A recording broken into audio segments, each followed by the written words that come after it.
Magandang araw ho sa inyo lahat. Today is Thursday. It's our prayer and exhortation. Tayo po ay manalangin o aming Ama. Muli ang kapayapaan yung mag-aari sa pamilyang Pilipino sa pangalan ni Jesus. Amen.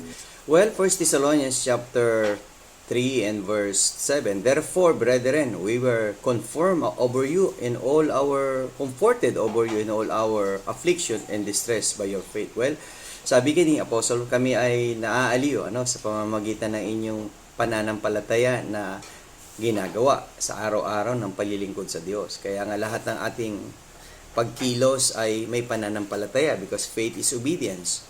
Ang pananampalataya ay pagsunod sa kalooban ng Panginoon, pagsasabuhay ng mga aral mula sa Biblia. Kaya nawa kaibigan, kung wala ka pang pananampalataya at wala ka pang pagsunod sa salita ng Diyos, sumunod ka na sa salita ng Diyos hanggat may pagkakataon pa. At kung hindi mo pa tinatanggap si Jesucristo na yung tagapagligtas at Panginoon, tanggapin mo na siya ngayong araw na ito.